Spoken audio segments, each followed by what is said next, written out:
जय हिंद एवरीवन, स्वागत है आप सभी का आपके अपने चैनल पर। आई होप आप सभी लोग अच्छे होंगे।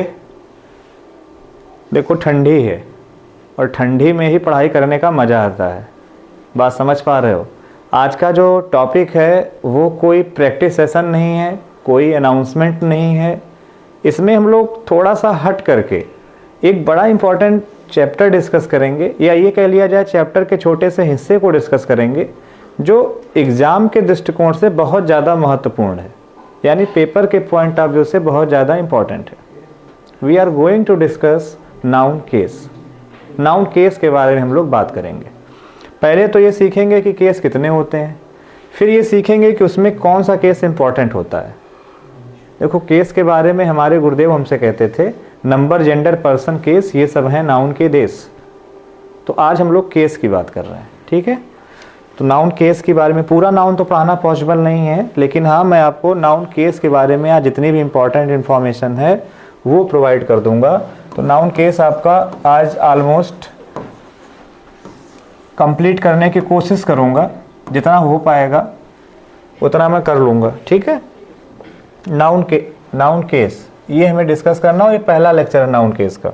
ऐसे हो सकता है एक आध लेक्चर आपको और भी देखने को मिले अभी, क्योंकि जल्दबाजी बिल्कुल नहीं करेंगे कि जल्दबाजी के चक्कर में, एक ही दिन के पढ़ाने के चक्कर में बेकार कर दें। तो हो सकता है 2 भाग में आपको मिले। बेहतरीन सिखाता हूँ मैं आपको। सबसे पहले ये बात कर लेते हैं कि नाउन केस कितने होते हैं। मेरे दोस्त, नाउन केस के बारे में जब बात की गई कि नाउन केस कितने होते हैं, तो अलग अलग राइटर्स ने अलग अलग नाउन केस के बारे में बात करी। किसी ने कहा देखो सब्जेक्टिव होता है, ऑब्जेक्टिव होता है, पजेसिव होता है, यहीं रुक गए। कुछ लोगों ने और बात करी, कुछ लोगों ने और बात करी। लैटिन लैंग्वेज को अगर हम रिलेट करें, संस्कृत से अगर हम रिलेट करें, तो नाउन यही 7 केस हो जाते हैं। लेकिन हमारे एग्ज़ाम के पॉइंट ऑफ व्यू से कितने इम्पोर्टेंट हैं ये समझना ज़रूरी है। मैं एक स्टार्ट करता हूँ। सबसे जो पहला केस आता है, मतलब जिसके बारे में हर किसी को पता होता है, उसे कहा जाता है सब्जेक्टिव केस। कई बार किताबों में उसी का नाम दिया जाता है नॉमिनेटिव, और कई बार उसी का नाम दिया जाता है सब्जेक्टिव केस। अब ये तो बड़े नाम से ही क्लियर हो गया होगा कि नॉमिनेटिव केस या सब्जेक्टिव केस किसे कहेंगे। तो नॉमिनेटिव केस या सब्जेक्टिव केस उसे कहा जाता है जो सब्जेक्ट बनने का काम करता है। जो सब्जेक्ट बनने का काम करता है उसको नॉमिनेटिव या सब्जेक्टिव केस कहा जाता है। आइए एक एग्जांपल से समझ लेते हैं। जैसे मैंने कहा राम इज गॉड।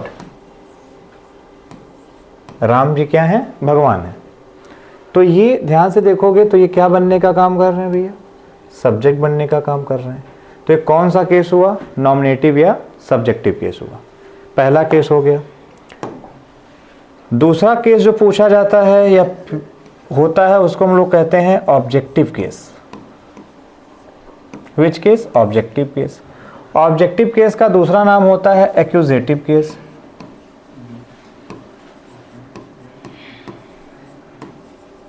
आप उसे ऑब्जेक्टिव केस कहें, आप उसे एक्यूजेटिव केस कहें, बात एक ही है। ये कौन सा केस होता है? तो जब नाउन ऑब्जेक्ट बनने का काम करता है तो उसे एक्यूजेटिव केस या ऑब्जेक्टिव केस कहा जाता है। जैसे मैंने कहा आई मेट राम, मैं राम से मिला, तो ये किसका काम कर रहा है? ये ऑब्जेक्ट बनने का काम कर रहा है। तो इसको हम लोग क्या कहेंगे? इसको हम लोग ऑब्जेक्टिव केस कहेंगे। ये भी आपको क्लियर हो गया होगा। तीसरे नंबर पे बात करी जाती है हम लोगों से, अभी मैं वो बता रहा हूँ जो हम लोगों को पढ़ाया जाता है, किताबों में विदित है, वो कहा जाता है पजेसिव केस।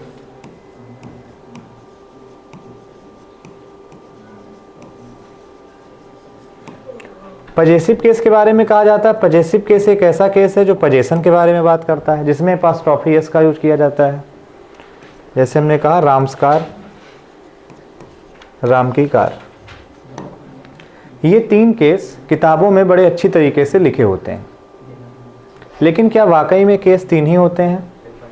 खासकर आप जब सीडीएस की तैयारी कर रहे हैं तो कई बार अंडरलाइन करके पूछता है कि ये कौन सा केस है, ये सब्जेक्टिव केस है या ये ऑब्जेक्टिव केस है।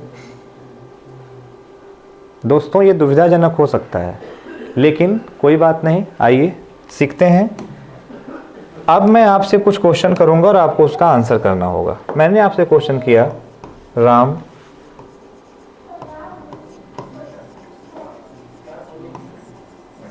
Please help me. अब मैंने आपसे राम की पार्ट ऑफ स्पीच पूछी। अब राम का आप केस बताइए। ये सब्जेक्टिव केस तो नहीं है, क्योंकि अगर ये सब्जेक्टिव केस होता तो सब्जेक्ट बनने का काम कर रहा होता और सेंटेंस इंपरेटिव है। ऑब्जेक्ट भी नहीं है, पजेसिव भी नहीं है, तो ये कौन सा केस हुआ?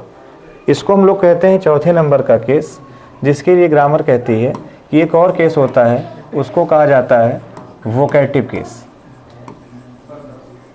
वोकैटिव केस का मतलब होता है संबोधन, जहाँ पे किसी को एड्रेस किया जाता है, ये वोकैटिव केस होता है। वेरी नाइस, बहुत अच्छा लगा जान करके। मैं अब कुछ क्वेश्चन आपके सामने और लिखना चाह रहा हूँ। मैंने कहा Ram comma my class teacher comma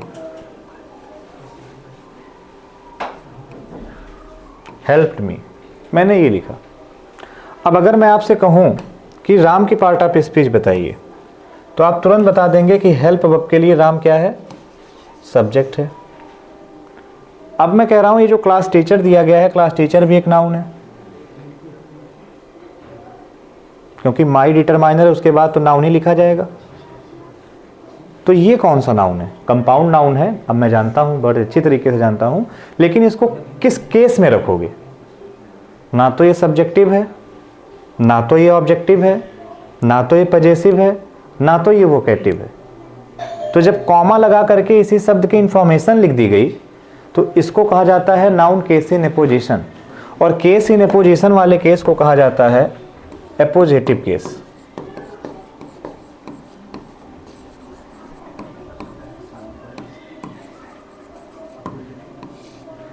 क्योंकि ये केस इन एपोजिशन से बनता है। तो पहले गो में हमें ये क्लियर हो जाना चाहिए कि जो हमारे सामने केस हैं वो कितने होते हैं। तो हमारे सामने जो केस हैं वो डियर 5 होते हैं पेपर के पॉइंट ऑफ व्यू से। मैं आपसे फिर कह रहा हूं, इसमें से सब नहीं पढ़ना है। आपको क्या लगता है यहां से गलती बनेगी, यहां से गलती बनेगी? इन दोनों से गलती नहीं बनती। क्या यहां दोनों से गलती बनेगी? इन दोनों से भी गलती नहीं बनती। फिर गलती कहां से बनती है? फिर गलती कहां से बनती है? गलती बनती है पजेसिव केस से। पजेसिव केस के ही एप्लीकेशन पेपर में पूछे जाते हैं, हर बार पूछे जाते हैं। आइए उसको सीखते हैं। पजेसिव केस क्या है? तो आज का जो हमारा मेन टॉपिक है वो नाउन केस में पजेसिव केस को डिस्कस करना है। हालांकि अगर मैं आपसे सब्जेक्टिव केस डिस्कस करूं तो मैं 1 घंटा लेक्चर आपको सब्जेक्टिव केस पर भी दे सकता हूं, लेकिन वो पेपर के पॉइंट ऑफ व्यू से इंपॉर्टेंट नहीं है कि कौन सी कंडीशन है जब नाउन को सब्जेक्टिव केस में ही रखा जाना चाहिए, उसको ऑब्जेक्टिव नहीं मान सकते आप। लेकिन वो पेपर के पॉइंट ऑफ व्यू से इंपॉर्टेंट नहीं है। आपके पेपर में जो पूछा जाता है वो पूछा जाता है पजेसिव केस।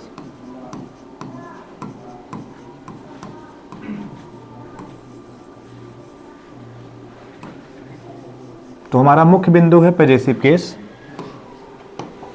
आपको मालूम है प्रोनाउन भी पजेशन बताता है, लेकिन वहां my, our, your, his, her, their जैसे शब्द आ जाते हैं।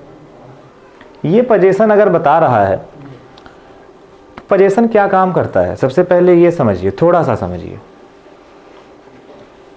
आपको मालूम है हमारे यहाँ बड़ा मतलब कहते हुए बहुत तकलीफ होती है, रटाने वाला प्रोसेस होता है कि पजेसिव केस पजेशन बताता है।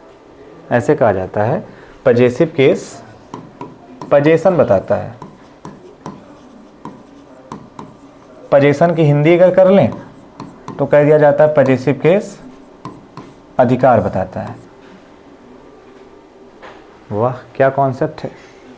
पजेसिव केस पजेशन बताता है यानी अधिकार बताता है। मैंने कहा जैसे, तो बड़े एग्जाम्पल दिए गए।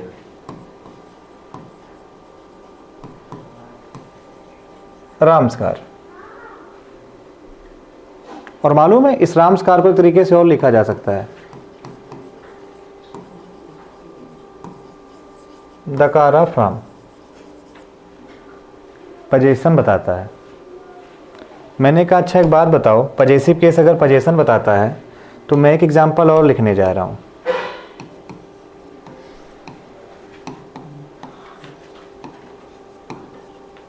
राम्स फादर,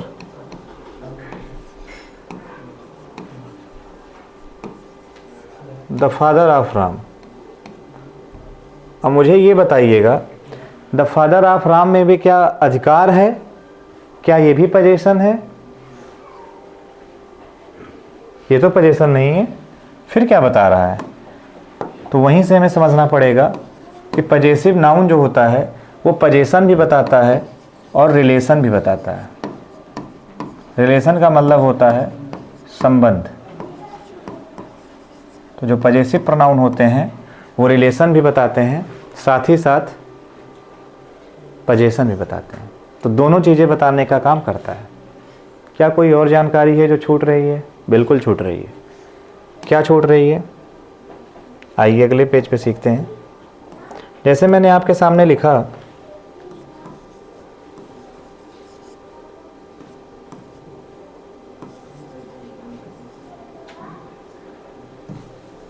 जैसे मैंने कभी लिखा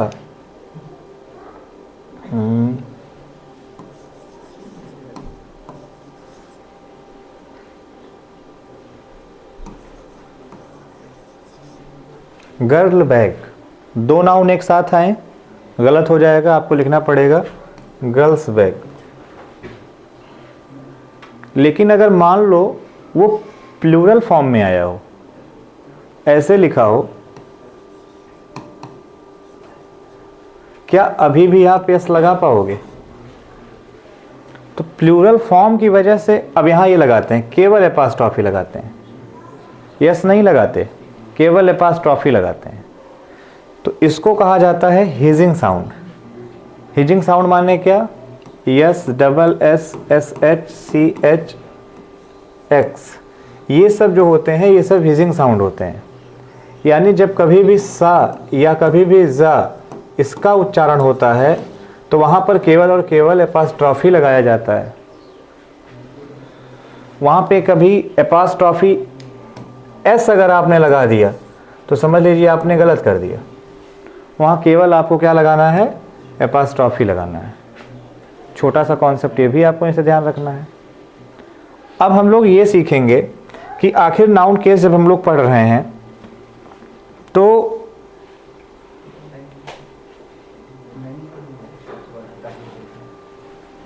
कहाँ कहाँ नाउन केस को यूज किया जाता है। जैसे मैं आपको बता दूं, नॉन लिविंग के साथ एपास्ट्रॉफी का यूज नहीं किया जाता, आपको पता होगा। जैसे मैं आपके सामने लिखूं,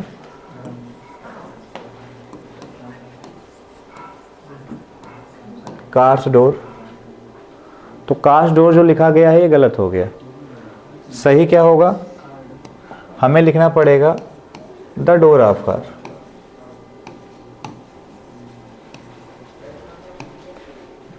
क्योंकि जो कार है, कार इस डोर के मालिक नहीं हो सकती, क्योंकि कार क्या है? Neuter gender.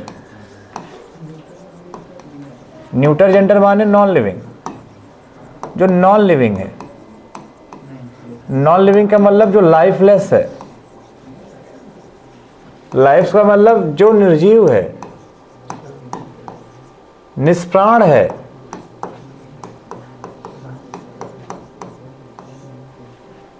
उसे कहा जाता है न्यूटर जेंडर। जब उसमें जान ही नहीं है तो डोर का मालिक कैसे बन जाएगी? जब आप कहते थे गर्ल्स बैग, तो गर्ल में जान थी ना, तो उसका अधिकार था बैग पर। लेकिन क्या कार का अपने दरवाजे पर अधिकार होगा? नहीं होगा। तो इसलिए उसको हम एपास्ट्रॉफी के फॉर्म में नहीं लिख सकते और ये गलत माना जाता है। उसको हमेशा इसी फॉर्म में लिखा जाता है। और इस फॉर्म में क्यों लिखा जाता है, इसके पीछे भी वजह है।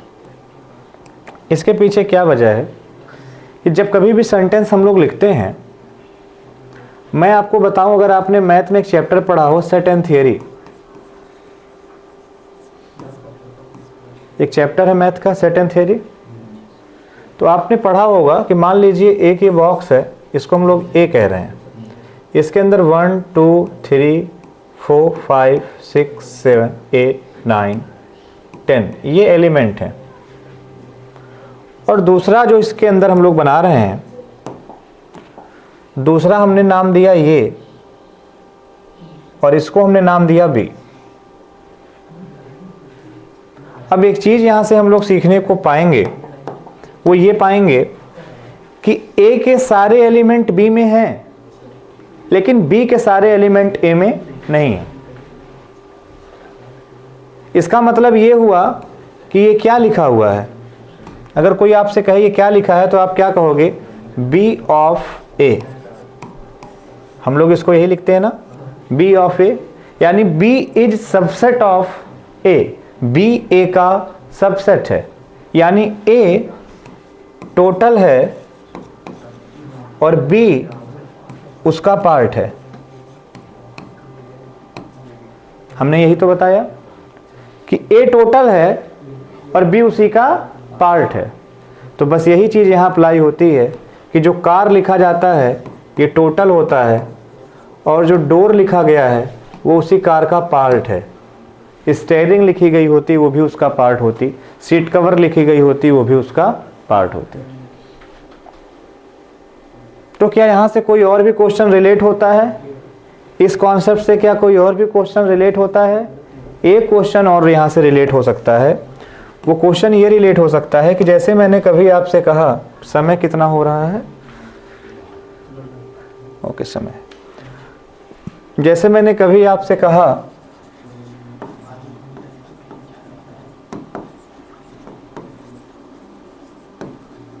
माई फैमिली डॉक्टर, दूसरा मैंने आपसे कहा माई फैमिली मेंबर। अब दो चीजें मैंने लिखी, मैंने कहा you are my family doctor, you are my family member. तो मैं आपको बताते हुए मुझे मतलब बहुत अच्छा लगेगा कि आपको लगेगा कि सर दोनों सही हैं, बट ये सही हो गया, ये गलत हो गया। और इसका जिक्र मैं शायद इसलिए कर पा रहा हूं क्योंकि बीच में भी एक शब्द मैंने बोला था, कई बच्चों का ध्यान उधर गया होगा, जिसका नाम मैंने दिया था कंपाउंड नाउन। ये आखिर ये कंपाउंड नाउन क्या होता है? तो कंपाउंड नाउन ये होता है कि जब दो अलग अलग कैटेगरी के नाउन मिल करके एक तीसरा नाउन बना देते हैं, उसको कंपाउंड नाउन कहा जाता है। बस इतना सा आपको ध्यान रखना है। जैसे मान लीजिए न्यूज एक नाउन है और पेपर एक नाउन है, दोनों को मिलाया तो क्या बन गया? न्यूज़पेपर। टेबल एक नाउन है, टेनिस एक नाउन है, मिला दिया तो क्या बन गया? Table tennis. ठीक इसी तरीके से फैमिली एक अलग नाउन था, डॉक्टर एक अलग नाउन था, दोनों को मिलाया फैमिली डॉक्टर। कार अलग है, ड्राइवर अलग है, दोनों को मिलाया कार ड्राइवर। लेकिन मेरे भाई, क्या आप फैमिली मेंबर में काम कर पाओगे? फैमिली क्या होती है? टोटल होती है, और मेंबर क्या होते हैं? उसी के पार्ट होते हैं। इसलिए कभी इसका कंपाउंड नाउन नहीं बन सकता। आपको लिखना पड़ेगा मेंबर ऑफ माय फैमिली।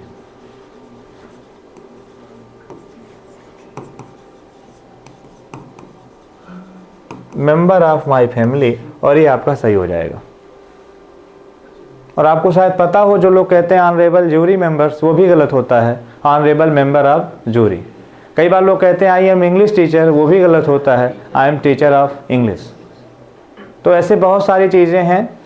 आने वाली जो वीडियो होगी, उस वीडियो में हम लोग ये डिस्कस करेंगे कि पजेसिव केस कब कब यूज किया जाता है और कब कब यूज नहीं किया जाता।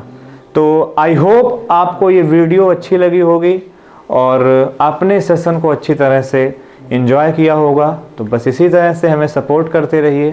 Thank you so much. जय हिंद।